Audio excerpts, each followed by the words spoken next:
Salve, salve, meu amigo baesiano de todo o Brasil. Que bom que você está por aqui. São pontualmente 18 horas no horário de Brasília e esta, melhor dizendo, é a oficina de história, 10 semanas de revisão, 10 assuntos para a gente tratar ao longo das semanas que vão caminhar até o vestibular. Na realidade, 10 assuntos por frente. São 10 assuntos de história geral, 10 assuntos de história do Brasil, 20 aulas de revisão, uma revisão completa para você nesta reta final para os vestibulares. Nós já tivemos aí no primeiro vídeo a parte de antiguidade, Brasil Colônia 1, depois fizemos Alta Idade Média e agora nós vamos falar de Brasil Colônia 2. Como sempre, aquele recado inicial. Por favor, não deixe de se inscrever no canal se você ainda não é inscrito. Inscreva-se no canal aí, já deixa um like, me ajuda bastante. Ative as notificações, compartilhe o vídeo para que mais pessoas possam acessar esse material e possam se preparar para os vestibulares que vão acontecer agora entre 2022 e 2023. Nosso assunto de hoje, como eu já disse, é Brasil Colônia 2. Brasil Colônia 2, nós vamos passar pela expansão territorial e o início da mineração, além das relações culturais e sociais no período colonial. Outra coisa muito importante antes da gente começar. Aqui embaixo, na descrição do vídeo, você vai ter o acesso ao PDF desta aula, com as questões que nós vamos resolver. Além disso, você também vai observar ali o link para o formulário de inscrição, onde você vai se inscrever para poder retirar seu relatório com tendências e estatísticas dos últimos 10 anos de história, e uma playlist, tem uma playlist ali com todas as aulas de Brasil Colônia para você, tá bom? Então, sem mais delongas, vamos aí para o nosso exercício, que você já deve ter baixado, ele vai aparecer aqui para você, deixa eu compartilhar, atenção, aqui está, né, a nossa sequência de exercícios para a gente começar a trabalhar. Veja só, iniciou-se, primeira questão do Enem, né, iniciou-se em 1903 a introdução de obras de arte com representações de bandeirantes no acervo do Museu Paulista. O Museu Paulista é o Museu do Ipiranga, tá? Mediante a aquisição de uma tela que homenageava o sertanista que comandara a destruição do Quilombo de Palmares. Neste caso, o sertanista é o Domingos Jorge Velho. Essa aquisição, viabilizada pela verba estadual, foi simultânea à emergência, ao surgimento de uma interpretação histórica que apontava o fenômeno do sertanismo paulista como um elo decisivo entre a trajetória territorial do Brasil e de São Paulo e a concepção essa que se consolidaria entre os historiadores ligados ao Instituto Histórico e Geográfico de São Paulo ao longo das 3 primeiras décadas do século XX. A prática governamental descrita no texto, que prática governamental? A aquisição de uma obra de arte para o Museu Paulista, com a escolha dos temas das obras, tinha como propósito a construção de uma memória que, veja só, afirmava a centralidade de um Estado na política do país. Vamos pensar o seguinte: 1903. 1903 é início da República Oligárquica. 1903, se você lembra da sequência dos presidentes, coisa que você não deve lembrar, mas se você lembra, 1903 nós estamos no governo do Rodrigues Alves, 1898, 1902 foi o Campos Salles, 1903. 1902 a 1906 foi Rodrigues Alves, político paulista. Então, República Oligárquica, hegemonia de São Paulo. São Paulo está no centro político, é o centro político do Brasil naquele momento. Então, a letra A afirmava a centralidade de um Estado na política do país, né? A prática governamental de aquisição de uma tela para o Museu Paulista. Olha que interessante. B, resgatava a importância da resistência escrava na história brasileira. Não, porque foi a tela do Domingos Jorge Velho, depois você pode até procurar essa tela aí no Google, procura quadro Domingos Jorge Velho, você vai ver essa tela aí.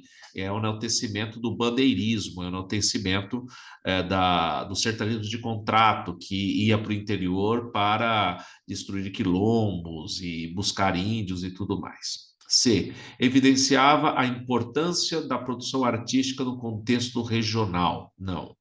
Né? A questão da construção da identidade. Valorizava a saga histórica do povo na afirmação de uma memória social. Não é do povo, é do grupo paulista ali, né? Destacava a presença do indígena no desbravamento territorial? Não.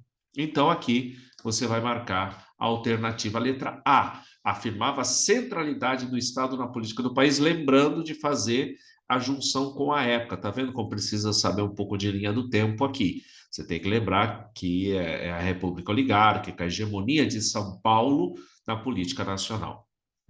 Próxima questão, da FUVEST, já traz para você assim, detalhe, esse assunto só teve essa questão nos últimos 10 anos, viu? Expansão territorial, bandeirismo, só em 10 anos só teve essa questão que eu trouxe para você. 2. FUVEST. A base física do Brasil, a principiar o século XVIII, era profundamente diversa daquela, mesmo numa interpretação liberal do Tratado de Tordesilhas. Fora assentado no diploma de 1494, que é aquela divisão da metade que a gente já viu por aí.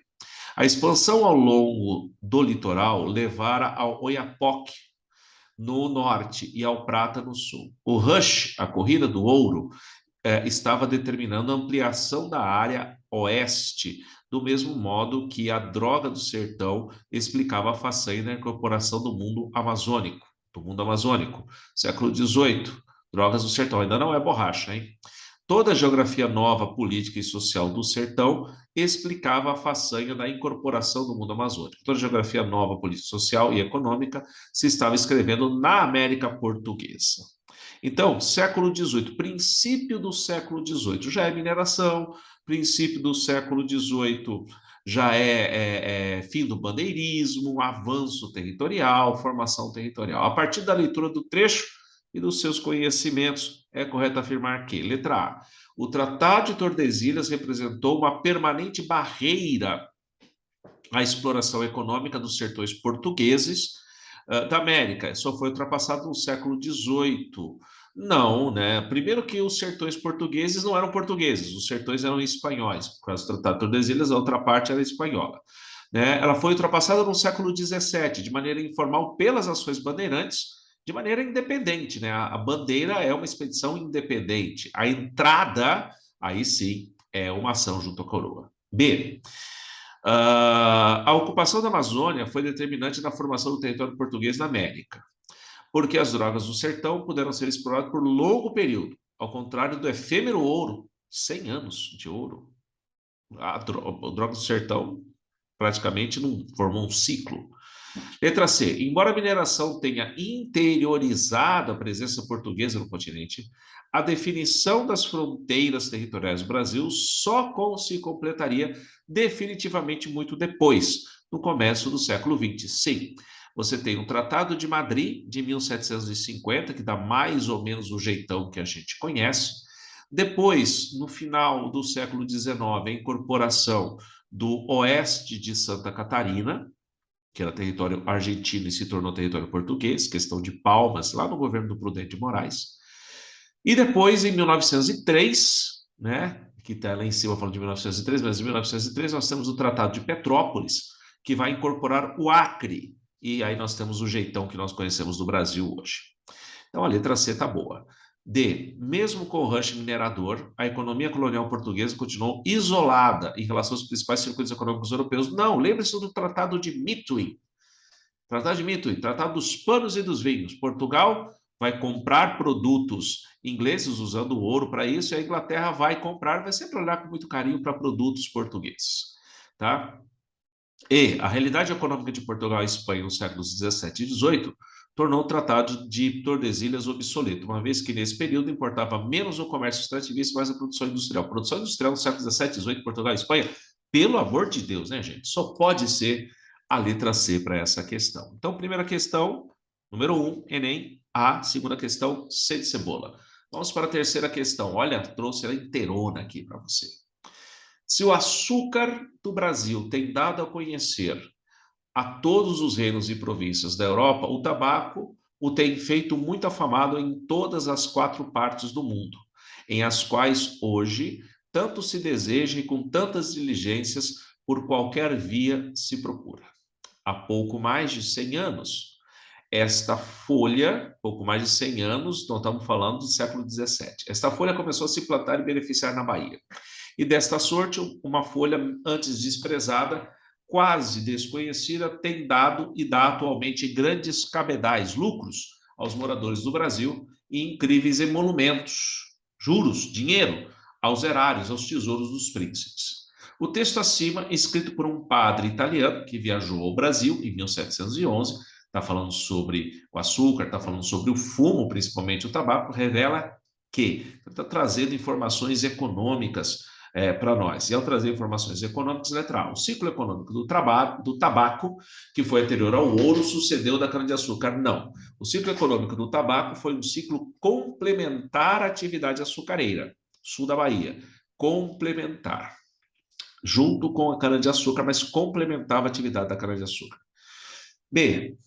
Todo o rendimento do tabaco, a exemplo do que ocorria com outros produtos, era direcionado à metrópole. Também não. O rendimento do tabaco era utilizado como moeda de troca por escravos. C. Não se pode exagerar quanto à lucratividade propiciada pela cana-de-açúcar, já que a do tabaco, desde o início, era maior. Não. O ciclo principal era o ciclo do açúcar. O tabaco, como eu disse, era complementar. D. Os europeus, naquele ano, 1711, sei lá, já conheceu plenamente o potencial econômico de suas colônias americanas? De forma nenhuma. Aliás, nem sequer, eu creio que durante todo o período não conheceram todo o potencial. Letra E. A economia colonial foi marcada simultaneamente de produtos, cuja lucratividade se relacionava com a sua inserção em mercados internacionais. Correto. Essa alternativa. Letra E de elefante para essa questão. Belezinha? Então, questão 1. Você tem A de amor, questão 2, C de cebola, questão 3, E de elefante. Questão de número 4, gosto de questão assim, questão com mapa, para você olhar, né? Você tratar, olha só que beleza. O Tratado de Tordesilhas, por meio do qual Portugal e Espanha dividiram as terras emersas em uma linha imaginária, verifica-se pelo descobrimento gradual do atual território brasileiro, tendo em vista o processo de formação territorial do Brasil, as ocorrências e as representações abaixo. Veja só, ocorrência, Tratado de Madrid, né? A ocorrência, o Tratado de Madrid, o Tratado de Petrópolis e a Constituição da República Federativa do Brasil. Tratado de Madrid, você vai encontrar, veja só, você vai encontrar o Tratado de Madrid na representação A. Ali está o Tratado de Madrid, né, que é essa divisão que você está vendo aqui, ó. Tratado de Madrid, tá certo? Depois o Tratado de Petrópolis, né, que é a letra C, que está aqui embaixo, e já apareceu aí a letra E. Então é essa sequência: A, C, E, que complementa 1, 2 e 3 ali em cima, alternativa letra A. Tudo bem? Tranquilo, bela questão essa, viu? Questão de número 5. Opa, 6 já apareceu ali, deu um pequeno errinho. Então já vou fazer a 6 primeiro, para explicar, e depois a gente faz a 5. A 6. O consumo de alimentos das propriedades de monocultura de cana-de-açúcar estava baseado no que se podia produzir nas brechas de um grande sistema subordinado ao mercado externo, resultando em uma grande quantidade de farinha de mandioca, feijões de diversos tipos, batata doce, milho, cará, comidos por um pouco rigor, além de uma cultura doce, do doce cristalizada na mistura de frutas com açúcar refinado, se utilizava popularmente pela rapadura. O texto caracteriza as formas de alimentação no Brasil colonial. E aí a letra C diz: a articulação entre o sistema de produção voltado para o atendimento de necessidades, subsistência, e os interesses da metrópole e as estratégias de subsistência. Maravilha, essa é a questão. Mas vamos para a questão número 5. A exploração do ouro na região das Minas Gerais durante o século XVIII implicou em um conjunto de transformações no quadro geral da América Portuguesa, tais como redução no emprego de mão de obra. Veja só, redução no emprego de mão de obra escrava, não, aumentou a produção de mão de obra escrava na região de Minas Gerais. Deslocamento de escravos do Nordeste para Minas Gerais e mesmo a chegada de africanos em larga escala. Implementação de um regime de intendências e a formação de uma nova estrutura. Sim, uma nova realidade foi montada. C. Concentração de atividades econômicas no interior da colônia. Beleza. E o abandono do comércio agroexportador? Não. Não é porque teve mineração que parou de exportar cana-de-açúcar. Ela só diminuiu e passou a ser a mineração principal, mas a agroexportação continuou por todo o período colonial. D. O aumento dos intercâmbios comerciais com a América Hispânica e a constituição de um mercado aurífero no continente. Não, com a América Hispânica não. América Hispânica não. Contato direto com a Inglaterra, esquece do território brasileiro, dificuldade de manter o monopólio comercial. Não, Portugal manteve o monopólio comercial, então essa alternativa, letra B, de biscoito. Tudo bem? Maravilha. Vamos para a questão de número 7 e apareceu a 8 de novo. Então vamos para a 8 primeiro, né? A questão da consciência e da autopercepção nacional nas colônias da América tem sido frequentemente tratada de forma desligada do seu contexto político e social. Podemos, todavia, pensar em um sentimento, né, de distinção e diferença, uma falta de identificação com a Europa e uma consciência da realidade colonial que teria existido entre populações mestiças, com base nos textos da formação da identidade colonial. Isso é uma questão muito interessante da Unicamp. Por quê? O que é o brasileiro? Qual a nossa identidade? Europeia, africana, indígena, uma mistura de tudo? É essa discussão que ela está fazendo aqui a Unicamp. Então, a letra B. Composta por imigrantes vindo da Europa e dos seus descendentes brancos nascidos no Brasil, a elite colonial e os mestiços constituem suas identidades calcadas em tensões sociais e hierarquias sociopolíticas da realidade colonial. Sim, uma sociedade estamental, semi-estamental, mas uma sociedade que distancia as classes sociais pela cor da pele, inclusive. Então, a letra B de biscoito. Questão 7. O quilombo significou uma alternativa concreta à ordem escravista, outra forma de ir para o interior, né? Um grupo de escravos que foge e vai para o interior. E por isso tornou-se um problema real e bastante amedrontador pela sociedade colonial e pelas autoridades, que precisavam combatê-lo de um modo sistemático.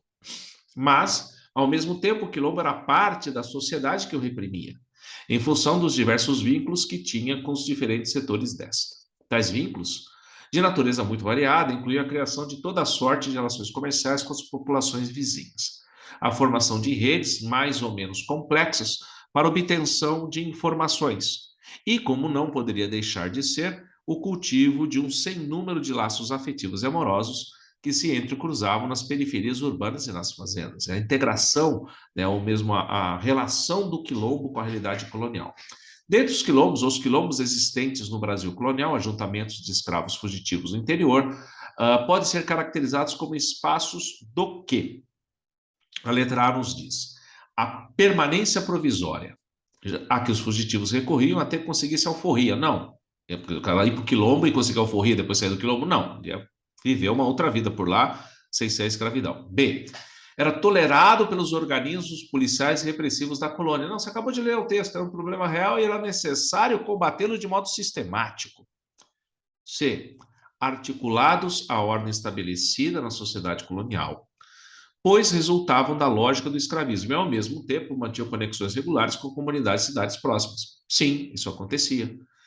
Um refúgio que conseguiu sustentar e garantir a sobrevivência daqueles que nele se abrigavam a partir da autossuficiência econômica e do completo isolamento, não é o que o texto diz. O texto diz que eles tinham relacionamento. Extrema violência na repressão, sim. Os moradores sofriam tantos ataques com os ataques sistemáticos dos bandeirantes, como com a tirania dos chefes, que reproduziu internamente a lógica escravista da sociedade. Não, né? Eram justamente escravos fugitivos, não mesmo. Então, nós temos aqui a letra C de cebola como a correta para essa questão. Possivelmente a última questão já vai estar marcada, a letra C para a questão 10. Vamos ler a questão 10, depois a gente faz a 9. Quando os portugueses começaram a povoar a terra, havia muitos destes índios pela costa junto às capitanias. Porque os índios se levantaram contra os portugueses, os governadores e capitães os destruíram pouco a pouco e mataram muitos deles. Outros fugiram para o sertão e assim ficou a costa despovoada do gentio ao longo das capitais. Gentios são os índios. Junto delas ficaram alguns índios em aldeias que são de paz e amigos dos portugueses. São de paz porque foram subjugados, né, e não resistiam à situação. Conforme o relato de Pero de Gándavo, escrito em 1570, naquela época, a letra C, a fuga de indígenas para o interior era uma reação às perseguições feitas pelos portugueses e ocasionou o esvaziamento da costa. Aí você pode perguntar, por que os portugueses não foram atrás dos índios no interior? Dá muito trabalho, tem que atravessar a serra, não é fácil. Então, deixa os caras ir para o interior e pega escravizado africano e traz para cá. Foi isso que aconteceu.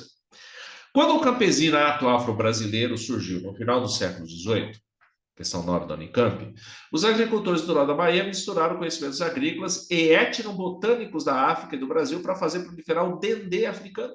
Azeite de dendê. Mosaicos de Mata Atlântica e campos de mandioca transformaram o litoral da Bahia em um simulacro transatlântico do complexo de palmeiras da África Ocidental, criando uma paisagem afro-brasileira. A costa do Dendê, no sul da Bahia, resultante desse processo, permanece como um testemunho das contribuições africanas e de afrodescendentes para o desenvolvimento econômico e ecológico da cultura das Américas.